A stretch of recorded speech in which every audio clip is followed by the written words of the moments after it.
Hello everyone, welcome back to my channel. এই ভাঙা ভাঙা গলা, ঠান্ডা লেগেছে অতিরিক্ত। এই ভাঙা ভাঙা গলা নিয়ে আজকে তোমাদের কাছে এলাম একটি ঘটনা নিয়ে। শুধু ঘটনা না, সাথে ফুটেজও থাকবে, তোমরা সম্পূর্ণটা দেখবে। বেশি কথা বলে সময় নষ্ট করব না, সবাইকে বলবো একটা করে লাইক করে দাও। যারা এখনো পর্যন্ত ভালোবেসে চ্যানেলটাকে সাবস্ক্রাইব করোনি, করে নিও। গতকাল গেছিলাম আসানসোলে। এক দিদি ভাই বহু মাস ধরে আমার সাথে যোগাযোগ করতে চেষ্টা করছিলেন, যদিও আগের যে নাম্বারটি শেষে 92 ছিল ওই নাম্বারটি বন্ধ ছিল। দিদিভাই জানতেন না। পুরনো ভিডিও দেখে দিদিভাই পুরনো ভিডিওগুলো দেখতেন, আর ওখান থেকে সেই নাম্বারে আমাকে অনেকবার উনি কল করেছেন, যেটা বন্ধ হয়ে যায়। যে কারণে উনি আমার নাম্বারটি যখনই পান, রিসেন্ট নাম্বারে উনি আমার সাথে কন্ট্যাক্ট করেন। আমি বলেছিলাম বাড়ি থেকে কাজ করে দেবো, কিন্তু দিদিভাই বললেন আপনি আমার বাড়িতে আসেন, আপনি বাড়িতে এসে কাজটা করেন। আজকে ওনারও বাড়ির কিছু ঘটনা আমি তোমাদের সাথে শেয়ার করব। যারা শর্টসটা দেখেছো তো তারা জানো, যারা দেখোনি তাদের জন্য আমি ভিডিওর মধ্যে আরও একবার দিদিভাইয়ের নিজের মুখের কথা তোমরা শোনো। দিদিভাইয়ের বাড়িতে অ্যাকচুয়ালি জিনের বসবাস। এরকম অনেক বাড়িতেই আমার সাথে যোগাযোগ করেছে, অনেক বাড়ি থেকে, যে আমাদেরও বাড়িতে একই সমস্যা। তারাও আমাকে যেতে বলেছেন। আবারও আসানসোল থেকে আরেকটি কাজ এসছে, কিন্তু এই মুহূর্তে দাঁড়িয়ে আমার পক্ষে সম্ভব না যাওয়া। আমি এখন অন ক্যামেরায় বলে দিচ্ছি, আমি একটু সুস্থ হলে আবারও যাব, অবশ্যই যাব। মানুষের পাশে আমি সবসময় আছি, থাকবো। দিদিভাইয়ের বাড়িতে গেছিলাম। এবার তোমরা শোনো দিদিভাই কি বলছেন, ওনার বাড়িতে কি হয় বা কি হতো সেগুলো শোনো। তারপরে কিন্তু আমাদের আরেকটি বাড়ির ঘটনা আছে, সাথে ফুটেজও আছে। আজকে কিন্তু একটা স্পেশাল এপিসোড আমি তোমাদের জন্য সিলেক্ট করেছি, বিকজ আমি দুদিন তোমাদের কাছে উপস্থিত হতে পারিনি। যতটা তোমাদের খারাপ লাগে, আমারও কিন্তু ততটাই তোমাদের সামনে না আসতে পারলে খারাপ লাগে। যদিও একা বসেই ঘটনাটা বলি, ওপার থেকে তোমরা শোনো, তবু প্রত্যেক দিন ঘটনা দিলে মনে হয় তোমাদের সাথে কানেক্টেড আছি, তোমাদের সাথে বসে কথা বলছি। আর হ্যাঁ, যদি আজকে উচ্চারণ আমার যদি মনে হয় কিছু খারাপ লাগছে, তো কিছু মাইন্ড করো না, কারণ পুরো কথাটাই কিন্তু নাকে নাকে হয়ে গেছে, তোমরা বুঝতেই পারছো। তো তোমরা দিদিভাইয়ের কথাটাকে শুনে আসো, যাও। আমি কিন্তু স্পষ্ট দেখছি মেয়েটা, আমি নাম তো ও বাথরুমে গেল, অনেকক্ষণ পর আমি বলছি বাথরুমে গেলে এখনো আসছে না, কি করছি, নিচে কার সাথে কথা বলছি। আচ্ছা, কিন্তু ও কিন্তু বাথরুমে ওঠেইনি, আচ্ছা, ও কিন্তু শুয়েই আছে এখানে। কিন্তু আমি বললাম না, আমি আমাকে সবাই বলেছি না ভুল দেখেছো। আচ্ছা না, আমি ভুল দেখিনি। আমার সামনে দিয়ে ও গেল, আমি বললাম ও বাথরুমে যাচ্ছে, এখন আমি ভুল দেখবো? তাই তো। আমি মেয়েকে চিনবো না, আমার মেয়ে যাচ্ছে। কি কালারের নাইটিটা পরে আছে, সেটা তাহলে? যেটা পরেছিল সেটা আমরা, তুই ও বলছি না তো, আমি তো উঠিনি ঘুম থেকে এখন। তাহলে চিন্তা করি কত কত এরকম জিনিস অনুভব ঘরের মধ্যে।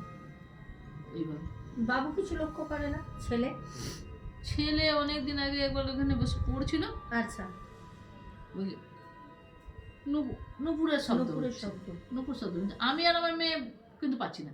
আচ্ছা, একই ঘরে আছে হ্যাঁ, সবাই? এখানেই বসেছি, খাটের মধ্যেই আচ্ছা, বসে আছি। আচ্ছা, ছেলে বলছে নুপুরের হ্যাঁ, শব্দ না ও হচ্ছে। কাঁদতে শুরু করে দিয়েছে। আচ্ছা, আর বেশ কয়েক বছর আগে আমি তো আচ্ছা। কোথায় রে, তুই বস আমার আর দিদির মাঝখানে বস, কোনো আওয়াজ হচ্ছে না, না আওয়াজ শুনতে পাচ্ছে না, দেখো শুনতে পাচ্ছে না, এরকম এরকম হয়েছে। এরকম অনেক। ও আর একটা অভিজ্ঞতা, আমার মেয়ে ছাদে দেখলে, হ্যাঁ সে হ্যাঁ, শীতের 2 বছর আগে না, ছাদে দাঁড়িয়ে ছিল। আর এই যে পাশের বাড়ির কাকি শাশুড়ি, ও ছাদে ছিল। আচ্ছা, মেয়ে ও বললো আমি নিচে যাচ্ছি, তার কমলা লেবু নাকি নিয়ে আসছি, আচ্ছা। আমি আসছি নিচ থেকে। তো ওই যেখানে আমার রং করছে রং করছে, গামলা, হ্যাঁ, ওইখানে হ্যাঁ। ও এদিকে মুখটা বুঝে বলছে মা বিশ্বাস করো এটা এত বড় কুকুর ছাদের উপরে? ছাদের উপরে। সময়টা কখন ছিল? দুপুর বেলা? দুপুরে ঠিক, হ্যাঁ 3:30। আচ্ছা, 3টের পর আর কি। হ্যাঁ হ্যাঁ হ্যাঁ, এরকম আচ্ছা, টাইমই হবে। আচ্ছা, 3টে এরকম। আচ্ছা, বলছে এত বড় কুকুরটা। আচ্ছা। না ছাদে কুকুর হয়ে গেল, আমাদের এতটা রাস্তা ঘোরা, ভালো কুকুর।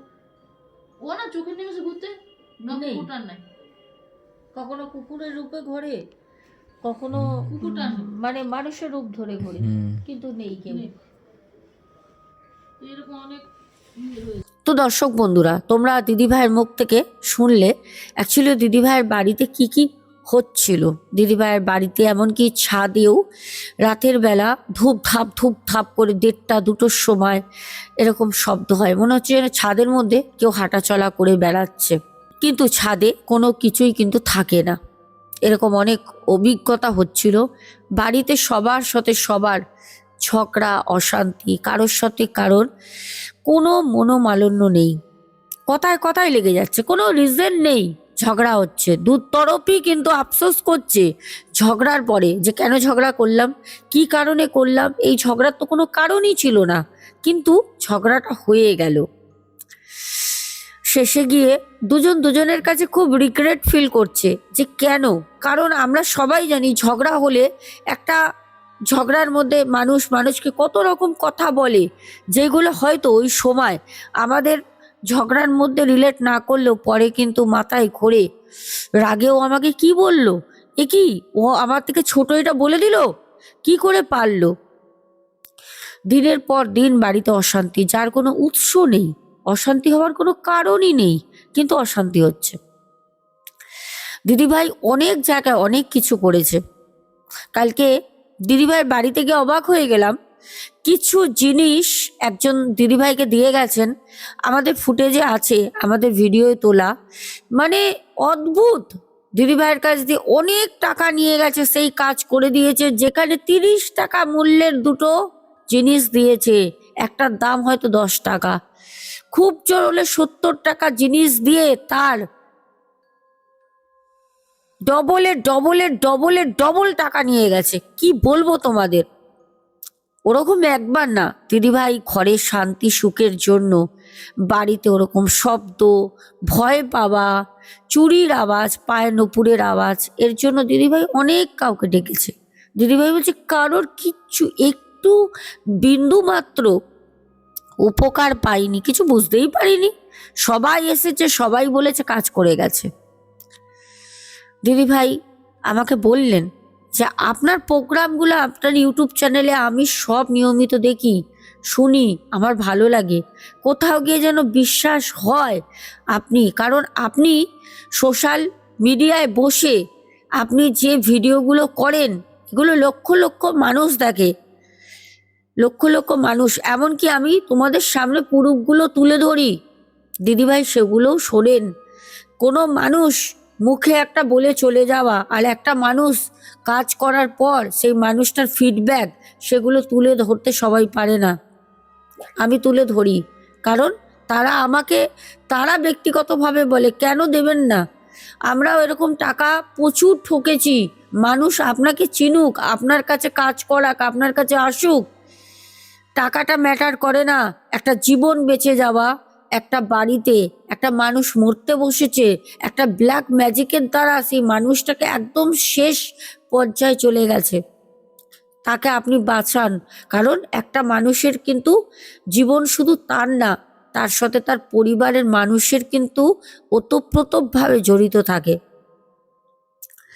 যার কারণে এত দূর দূরান্ত থেকে আমাকে মানুষ যোগাযোগ করে, আসাম থেকেও আমাকে যোগাযোগ করেছে, শুধু আমি যেতে পারবো না, 6 দিনের ব্যাপার, কি করে হবে, এইদিকে কি করে সামলাবো, বুঝতে পারছো। উনি বলেছেন যে মা আপনি বাড়িতে বসেই কাজ করে দেবেন, আমি বুঝতে পারছি, কারণ আপনি আমার কাজ করতে আসলে আরো 100 কোটি মানুষের কাজ করতে পারবেন না, আমি চাই যে আপনি সবার কাজ করেন, আপনি বাড়ি থেকে করেন। দিদিভাইয়ের ঘটনাগুলো তোমাদের বললাম, তোমরা নিজের মুখে শুনলে, এখানে আমার বলার কিছু নেই।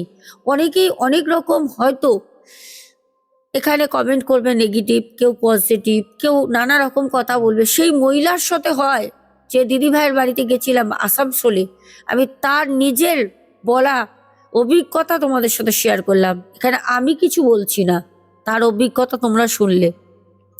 এবার আমি যেটা তোমাদের বলবো, আগে তোমরা যাও ফুটেজটা দেখে আসো, তারপর আমি তোমাদের বিস্তারিত এর ঘটনাটা বলবো, যাও।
দর্শক বন্ধুরা, এই যে তোমরা একটা পরিত্যক্ত পুরনো বাড়ি দেখলে, এই বাড়িটা কিন্তু কালার করা হয়েছে।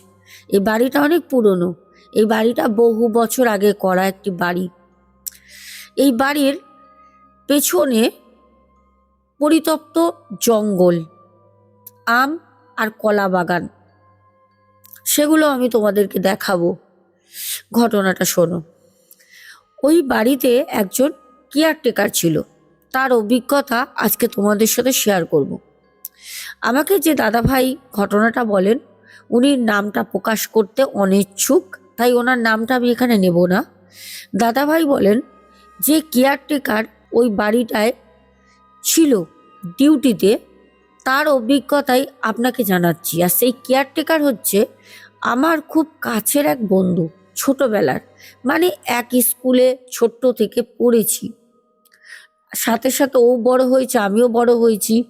আমি অন্য কাজে গেছি, ও অন্য কাজে গেছে, এখন দুজনেরই বয়স হয়েছে।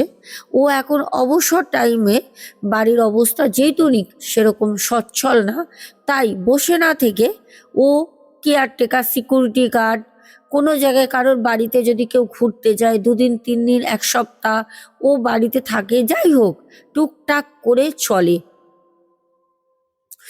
ওর অভিজ্ঞতাই আজকে বলবো। যে কেয়ারটেকার ভাই, নাম আমি এখানে শঙ্কর দা দিলাম তোমাদের সুবিধার্থে, যাতে তোমরা বুঝতে পারো। আমাকে যে দাদা ভাই ঘটনাটা বলেন, উনি বলেন এই শঙ্কর যে আমার বন্ধু, ও প্রায় দেখা হয় চায়ের দোকানে, প্রত্যেক দিনই মোটামুটি পেপার পড়ি, সকালবেলা ঘুম টুম দিয়ে উঠে বাড়িতে একবার চা খেয়ে বাইরে চলে আসি। এখন তো বয়স হয়েছে, ডিউটি টিউটি নেই, চলে আসি। ছেলেপেলেরা বড় হয়েছে, কাজ বাজ তারাই সামলায়। বসে আছি, হঠাৎ করে দেখলাম শঙ্কর আসলো, সাইকেল নিয়ে এসে চায়ের দোকানের কাছে দাঁড়ায়। আকাশে খুব মেঘ করেছে, বৃষ্টি প্রায় নামবে নামবে। শঙ্করের দেখলাম সাইকেলের সামনে কেরিয়ারে 2টো ব্যাগ ঝুলছে, বেশ ভালোই বাজার করেছে, সবজি ব্যাগের ভেতর দিয়ে উকি দিচ্ছে। আমি বললাম, কিরে শঙ্কর, আজকে ব্যাগ ভর্তি করে বাজার করে কোথায় যাচ্ছিস ভাই? বাড়িতে? কিরে ভাই, দেখি না তো তোকে বাজার টাজার করতে। ওর ছেলেই বাজার করে।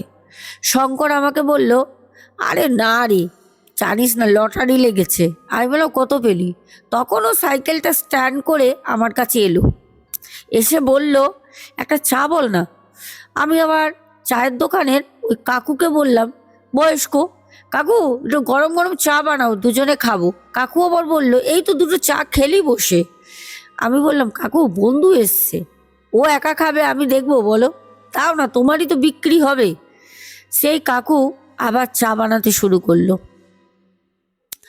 শঙ্কর আমার পাশে বসে বলল, জানিস তো লটারি বলতে আমি তো সব কাটি না, তুই জানিস। আরে বেকার বসে আছি, কদিন আগে তো দেখলি সিকিউরিটি গার্ডের একটা কাজ করছিলাম, কাজটা হোমগার্ডের ভালোই ছিল, ছেড়ে দিলাম। এখন জানিস আমি কি করছি? একটা জায়গায় চাকরি ধরেছি। আমি বললাম, কোথায় রে? আবার কোথায়? এই বয়সে সত্যি পারিসও? বললো, আর বলিস না, বাড়ির অবস্থা তো জানিস। আমি বললাম, হ্যাঁ জানি, বল। তখন ও আমাকে বলল, আমাদের ওই একদম পাড়ার মোড়ে একটা বাড়ি আছে না, ওই বাড়িটার মালিক খোঁজ করছিল। আমাকে একজন নিয়ে গেল, আমি তো এরকম কাজ টাজ খুঁজি বলি, আমাকে নিয়ে গেল, কথা টথা বললাম, ওই দাদার খুব পছন্দ হয়েছে, ওই বাড়িটাই গার্ড দেব, সন্ধে 6টা 7টা দিয়ে সকাল 6টা অবধি গার্ড দিতে হবে রাতের বেলা। আমি বললাম, বাড়িতে কি আছে গার্ড দেওয়ার জন্য রাখছে? জিনিসপত্র গাড়ি টাড়ি আছে? বললো, কিছুই নেই, এত বড় বাড়ি পড়ে আছে যাতে কেউ ঢোকে টোকে না, কোনো খারাপ কিছু না হয়। তারপরে অনেক গিরিল টিরিল আছে, টিন ঠিন রাখা আছে, টিনের বড় করে সেট করা আছে, যদি চুরি টুরি হয়ে যায় ওর জন্য রেখেছে। আমি বললাম, বাহ ভালো তো। বললো, হ্যাঁ ভালোই টাকা দেবে জানিস, আমি তো ভাবিনি এত মাইনে দিয়ে আমায় রাখবে। আমি বললাম, ভালো। চা খেলো। ও বলল, বউ আবার বসে আছে, রান্না করতে হবে, যাই রে, আজকে থেকেই জয়েন করব। আমি বললাম, যা তাহলে, একদিন তোর বাড়িতে যাবো, খুনি রাত্রে প্রোগ্রাম হবে। ও বললো, হ্যাঁ আসিস। প্রোগ্রাম মানে তোমরা বুঝতেই পারছো। উনি শঙ্করদা সাইকেল নিয়ে চলে যান। আমাদের যে দাদাভাই ঘটনাটা বলেন, বলে এই ওর সাথে দেখা।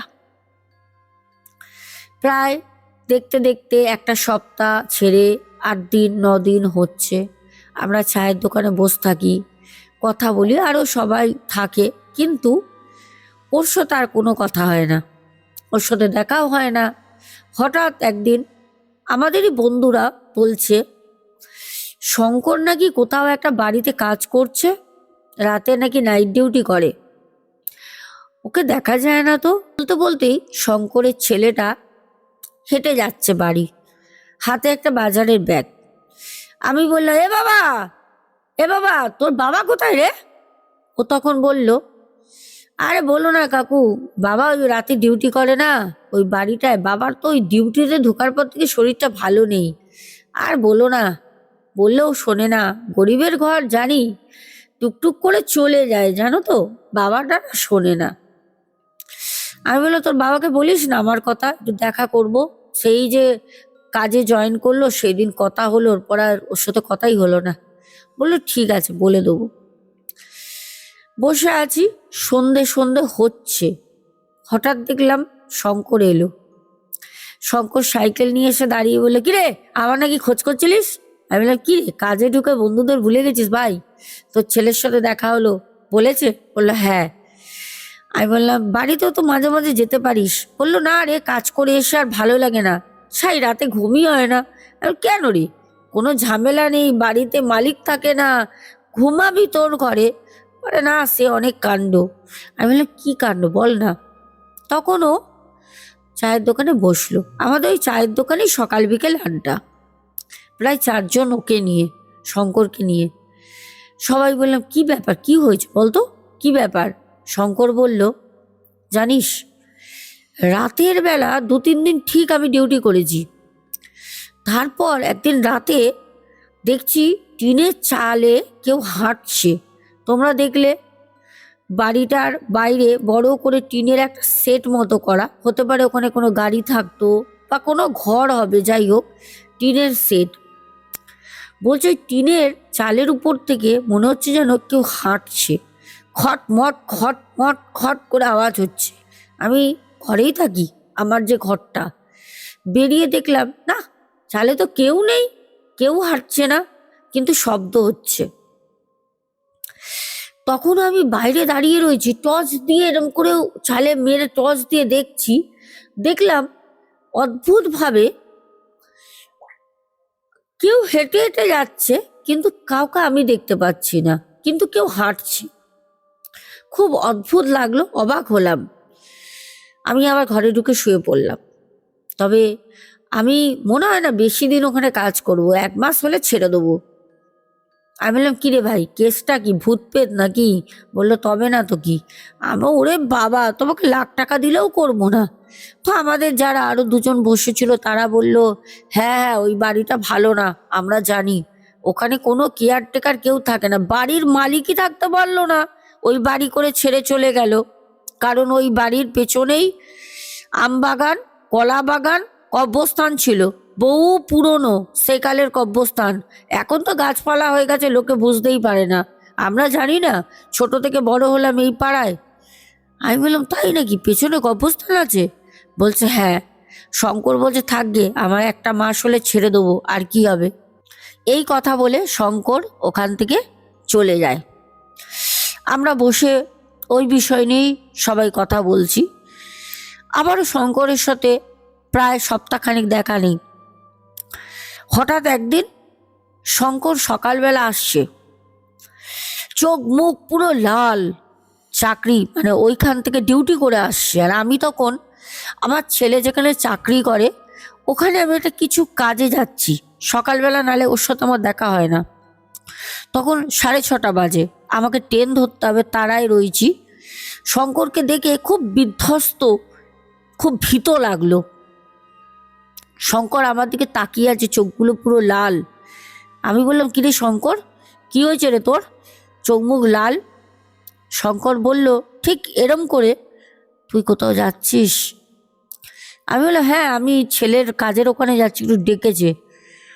ঠিক আছে, ফিরে এসে আমার সাথে দেখা করিস, বলবো। আমি বললাম, ঠিক আছে ভাই। শঙ্কর আমাকে এই কথা বলে পাশ দিয়ে চলে গেল। আমিও তাড়াহুড়ো, ট্রেন ধরতে হবে, চলে গেলাম আমিও। আমি যখন বাড়ি ফিরি তখন দুপুরবেলা। ভাবলাম শঙ্করের বাড়ি একবার যাই। সেদিন আর যাওয়া হলো না, সাত কাজে ভুলে গেছি। পরের দিন সকালবেলা হঠাৎ শঙ্করের ছেলে দৌড়াতে দৌড়াতে যাচ্ছে। একটু তাড়াতাড়ি সেদিনকে এসে দোকানে আমি চায়ের বসে আছি, পেপার পড়ছি, কেউ আসেনি। শঙ্করের ছেলে দৌড়াতে দৌড়াতে যাচ্ছে দেখে বললো, এ বাবু কি হয়েছে রে, কোথায় যাচ্ছিস? আমাকে বললো, কাকু তুমি ফিরে আছো? আমি বললাম, হ্যাঁ কি হয়েছে? বললো, চলো না গো, বাবা যেখানে ওই ডিউটি করে রাতে, কি হয়েছে চলো না গো, একজন খবর দিয়েছে। আমি বললাম, কি হয়েছে রে? আমি তাড়াতাড়ি পেপারটা মুড়িয়ে বেঞ্চের মধ্যে রেখেই শঙ্করের ছেলের পেছনেই দৌড়াতে দৌড়াতে গেলাম। গিয়ে দেখলাম শঙ্কর যেই ঘরে রয়েছে, ঘরটা রীতিমতো ভিতর দিয়ে বন্ধ, কোনো সারা শব্দ নেই। ছেলে বলছে, বাবা ও বাবা ও বাবা দরজা খোলো না, ও বাবা ও বাবা। আমি বললাম, গেট ভাঙ, যা হবে হবে, মালিকের নাম্বার আছে? বললো না, বাবার ফোনে। বাবা তো ভিতরে, ফোন পাবো কোথা দিয়ে? কোনো রকমে গেটে ধাক্কা ধুক্কা মেরে আরো দু চারটে লোক ডেকে নিয়ে, পাড়ার সবই তো পাড়ার লোক, ডেকে নিয়ে দরজা খুললাম। শঙ্কর মাটিতে পড়ে আছে। শঙ্করকে বিছানায় তুললাম। ওর ঘরে একটা ছোট্ট খাট মতো আছে, মানে চৌকি রাখা, ওখানে শুবিয়ে ওর চোখে মুখে জল দিই। শঙ্করকে বললাম, জ্ঞান ফিরতে। কি হয়েছে শঙ্কর? শঙ্কর বলল, আমাকে বাড়ি নিয়ে চল, আমি এখানে আর থাকবো না, আমাকে নিয়ে চল। কাঁদছে আর বলছে। আমরা কিছু বুঝলাম না। শঙ্করকে কোনো রকমে একটা ভ্যানের মধ্যে উঠিয়ে বাড়িতে নিয়ে আসলাম। শঙ্কর আর কোনো কথা বলতে পারলো না, ও জ্ঞান হারালো। ডাক্তার ডাকা হলো, শঙ্করের ছেলে ডাক্তার নিয়ে আসে। ডাক্তার ওষুধ দিল, চোখে মুখে জল দিল, বললো, তোমার বাবা কোনো কারণে খুব ভয় পেয়েছে, হার্ট অ্যাটাক হওয়ার খুব সম্ভাবনা ছিল কিন্তু হয়নি। এরম কোনো কাজ পুনরায় করতে না করো যাতে ওনার হার্ট অ্যাটাক হয়ে যায়, হার্ট এমনি ওনার দুর্বল, আর শঙ্করের হার্টের একটু রোগ আছে আমরা জানি। দেখলাম শঙ্করের জ্ঞান নেই। আমরা বাড়ি চলে এলাম। পাড়ার কিছু লোক গেছিলাম, শঙ্করের ছেলেকে ফোন করতে বললাম, বাবার হুঁশ আসলে। বেলা 1টার সময় ফোন এলো। শঙ্করের ছেলে বলল, কাকু বাবা তোমাদের কিছু বলবে, এসো। আমরা গেলাম, পাড়ার 3-4 জন গিয়ে বললাম, কিরে শঙ্কর, কি হয়েছিল তোর এরকম অবস্থা? শঙ্কর তখন বলল, জানিস কি বলবো তোদের কি হয়েছিল? আমি বললাম, কি বল না। তখন বলল, রাতের বেলা আমি তো ডিউটিতে যাই জানিস, 6টা 6:30টার সময় চলে গেছি। গিয়ে আমি আমার মতো মোবাইল ফোনে বসে বসে গেম খেলছি। ভিতর দিয়ে গেট লক করা, ওই যে বাড়িরও গেট বন্ধ, আমারও গেট বন্ধ, আমি গেম খেলছি। যখন 8টা বাজলো তখন আমার ছেলে গেল বাবা বাবা করে ডাকতে, আমি বেরোলাম। ও আমাকে রুটি আর ওর মা চিকেনের ঝোল করেছিল আলু দিয়ে, আমাকে দিয়ে আসলো। আমি বললাম, ঠিক আছে খেয়ে নেবো, তুই চলে যা। আমি ঘরে নিয়ে গিয়ে ওগুলো রাখি আমার ঘরটায়, একে আমি গেম খেলছি। 8টা বাজে দিয়েছে, আধ ঘন্টা পর খেয়ে নেবো, আমার তো সেরকম কোনো কাজ নেই, খেয়ে তো শুয়েই থাকবো। জানলাটা খোলা, গরমকাল, হাওয়া দিচ্ছে, পাখা ঘুরছে, তবুও ভ্যাপসানি গরম, ঘরটা ছোট তো, জানলাটা খোলা। হঠাৎ সেই টিনের চালে একটা খট খট খট করে শব্দ। জানলা দিয়ে একবার বললো, কে রে কে? মানে আমি জানি কিছুই না, কেউ সাড়াও দেবে না, তাও একটা চিৎকার করলাম। আমাদের একটা স্বভাব তো, কোনো আওয়াজ হলে না দেখে আমরা বলি, কে রে বলি। তারপর আবার গেম খেলছি। হঠাৎ করে ভাবলাম, না, গরম গরম ছেলে রুটি আর মাংস দিয়ে গেল, খেয়ে নিয়ে তারপর নয় শুয়ে পড়বো, শুয়ে শুয়ে খেলবো। আমি খাবারটা খেলাম, হাত টাত ধুলাম। তবে বলে রাখি, বাড়ির যে মালিক সে যখন আমাকে ওই চাকরিতে রেখেছিল, আমি ওনাকে বলেছিলাম ওই বাড়িতে একা একা চাকরি করব, ডিউটি মানে ভয় লাগছে, কারণ অত বড় বাড়ি তো, আর একজনকে রাখলে খুব ভালো হয়। তখন মালিক বলল যে দেখো, তোমাকে আমি যেই টাকাটা দিচ্ছি, যদি দুজন করতে চাও তাহলে টাকাটা না তোমার হাফ হয়ে যাবে, আর একজনকে দিতে হবে। ওর থেকে ভালো যদি 500 টাকা আমি তোমাকে বেশি দিই, তুমি একাই করো। আমি বললাম না, কথাটাও তো ঠিক, দুজন করলে টাকাটা তো ডিভাইডেড হয়ে যাবে, আমি একাই করি, তাহলে পারে 500 টাকারও বেশি পাবো। আমি একাই করছিলাম।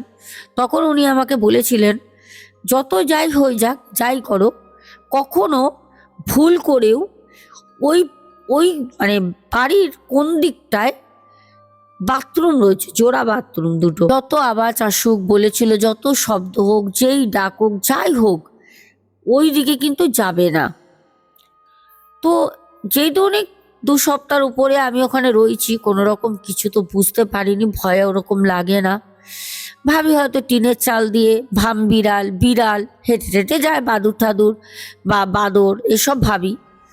সেই দিনকে খেয়ে দিয়ে উঠে হাত ধুয়ে শুতে যাব, তখন সেই কোণের যে জোড়া বাথরুম, ওখানে টিনের গেটটা দাম দাম দাম করে 2 থেকে 3 বার শব্দ হলো। আমি বললাম, কে রে? আমি তো 2 সপ্তাহ কাজ করছি, একটা সাহস হয়ে গেছে। প্রথম প্রথম ভয় লাগতো, টর্চটা নিয়ে আমি বেরোই। বেরিয়ে যখন আমি বাথরুমের গলির দিকটা, মানে ঘরের একদম সাইডে দেয়াল ঘেঁষে বানানো, আমি ওখানে যখন যাই, আমি তখন দেখলাম, তোমাদের সাথে বলছি, আমার গা কাটা দিচ্ছে। বলছে, দেখছি প্রথমের বাথরুমটা লক করা, পাশে যে বাথরুমটা আছে একসঙ্গে কিন্তু লাগানো, 2টো বাথরুম, সেটা ছিটকানি দেওয়া খোলা। ওই বাথরুমটা দেখছি গেটটা ঠক ঠক ঠক ঠক ঠক ঠক ঠক ঠক ঠক ঠক ঠক ঠক করে কাঁপছে। আমি বললাম, কি ব্যাপার, 2টো একসঙ্গে বাথরুম, আগেরটা কাঁপছে না, পেছনের পাশের বাথরুমটা তো কাঁপছে কেন? কি মন গেল, আমি ছিকলিটা তুলে, হাতে টর্চ আছে, হাতে টর্চ কিন্তু এক হাতে রয়েছে, ডান হাতে টর্চ, বাঁ হাতে আমি শিকলটা খুলেছি। খুলে যখন গেটটা খুলি, ঠিক যেরকম পটি করতে মানুষ বসে ওরকম ভাবে একটা মেয়ে, সাদা শাড়ি পরা, মুখ দেখিনি, চুলটা এরকম ছাড়া, ওরকম বসে আছে। আমি ওটা দেখে কি বলবো, ছুটতে জুতো ফুতো খুলে দিয়ে ওখান দিয়ে এসে আমার ঘরে ভিতর দিয়ে আমি সাথে সাথে এসে গেটটা লক করি। গেটটা লক করে আমি চুপ করে গেটের সামনে দাঁড়িয়ে রয়েছি। দেখছি টিনের গেটটা দাম করে একটা শব্দ হলো। আমি তাকাচ্ছি আস্তে আস্তে জানলা দিয়ে, যে জানলাটা খোলা। তখন আমি লক্ষ্য করছি, যাকে বাথরুমের ভিতর বসে থাকতে দেখেছি সে বাইরে দাঁড়িয়ে রয়েছে, আর তার মুখ ঠিক আমার যে জানলা, যেখান থেকে আমি জানালা দিয়ে দেখছি, সেই জানালার দিকে তার মুখ। এই দেখে আমার শরীরের সর্বস্ব শেষ, আমি আমার মধ্যে নেই। আমি কোনো রকমের জানলাটাকে বন্ধ করতে যাব, দেখছি সে হেঁটে হেঁটে আমার দিকে আসছে, মানুষের মতো সে হাঁটছে না, মনে হচ্ছে তার পায়ে কোনো চাকা বা কিছু অদৃশ্য দেওয়া, সে যেন হাওয়ায় ভাসতে ভাসতে ভাসতে ভাসতে আমার কাছে আসছে। আমি জানালা বন্ধ করব কি, ওর মধ্যে এত তাড়াতাড়ি সে আমার জানলার সামনে এসে দাঁড়ায়, বিকট একটা চিৎকার আমার দিকে তাকিয়ে করে। যখন সে অবয়ব যেটা সামনে এসে দাঁড়ালো, এত পচা আসতে গন্ধ, ওই গন্ধটা আমি সেই দিন না, এর আগেও আমি যখন আওয়াজ হলে টর্চ জ্বালিয়ে যখন ঘুরতাম, অন্ধকার না, যথেষ্ট আলো আছে বাড়িটায়, বাইরে আলো জ্বলে, তারপরেও যখন আমি টর্চ নিয়ে ঘুরতাম, ওই পচা ভ্যাপসা আসতে গন্ধটা তখনও বার হতো। কিন্তু আমি বুঝিনি সেই আত্মাই হয়তো আমার আশেপাশে থাকতো। সেদিনকে চিৎকার করে পচা ভ্যাপসা গন্ধ যেভাবে জানলার সামনে দাঁড়িয়েছিল, আমি দেখি জ্ঞান হারাই। তারপর তোরা তুলে আনিস। এইটা সেই কেয়ারটেকার বন্ধু শঙ্কর, আমাদের যিনি দাদাভাই ঘটনাটা পাঠান ওনাকে বলেন, উনি ঘটনাটা আমাকে পাঠান। দাদাভাই বলেন, ম্যাডাম আপনার আমি ঘটনা অনেক দিন থেকে শুনি, দিন বলা ভুল হবে, বছর থেকে, 1.5-2 বছর ধরে আপনার ঘটনা আমি শুনে আসছি, কিন্তু আমি কোনোদিন এই ঘটনাটা আপনাকে বলবো বা কোনো ঘটনা বলবো এটা আমি ভাবিনি। এটা আমার বন্ধুর সাথে রিসেন্ট ঘটেছে এই ঘটনাটা, তার জন্য আপনাকে আমি শেয়ার করলাম। যদি ভালো লাগে বলবেন। এই ঘটনার মধ্যে একটু বানানো মিথ্যে কিচ্ছু নেই, যা বলছি পুরোটাই সত্যি কথা, একটা রিয়েল স্টোরি আপনাকে বললাম। এই অভিজ্ঞতা আমার নিজের বন্ধুর, ছোট্টবেলার বন্ধু শঙ্করের। তো প্রিয় দর্শক বন্ধুরা, খুব কষ্ট করে ঘটনাটা তোমাদের সামনে প্রেজেন্টেশন করলাম, খুব কষ্ট করে, কারণ কথা বলতে পারছি না, একদম নাকে নাকে হয়ে গেছে কথা, প্রচণ্ড কাশি হচ্ছে ঘটনার মধ্যে, দেখবে কাট কাট যেখানে আছে, তারপর দেখবে চোখ মুখগুলো আমার জলসা জলসা হয়ে রয়েছে, প্রচণ্ড কাশি হচ্ছে, খুব কষ্ট করে ঘটনাটা শেয়ার করলাম। কেমন লাগলো অবশ্যই কমেন্টে জানাবে। আজকে এত কষ্ট নিয়ে, এত গলা ব্যথা নিয়ে আমি কোনো কমেন্ট পড়বো না। আমি কমেন্ট পড়েছি, কে কি বলেছো না বলেছো, ঠিক আছে, আমি সব পড়েছি, নেগেটিভ কমেন্ট বা পজিটিভ কমেন্ট সব পড়েছি। আজকের মতো রাখছি, একটু সুস্থ হই, কমেন্টগুলো আবার ব্যাক টু ব্যাক তোমাদের সামনে তুলে ধরবো, ঠিক আছে। তবে তোমাদের কমেন্ট কিন্তু আমি সব পড়ি, তোমরা কমেন্ট কিন্তু করবে। এখনের মতো আসছি, love you too, good night. যেতে যেতে আরও একবার বলে দিচ্ছি, হ্যাপি নিউ ইয়ার 2026 অ্যাডভান্স দিয়ে গেলাম তোমাদের। আর সবাই খুব ভালো থেকো, টাটা, গুড নাইট।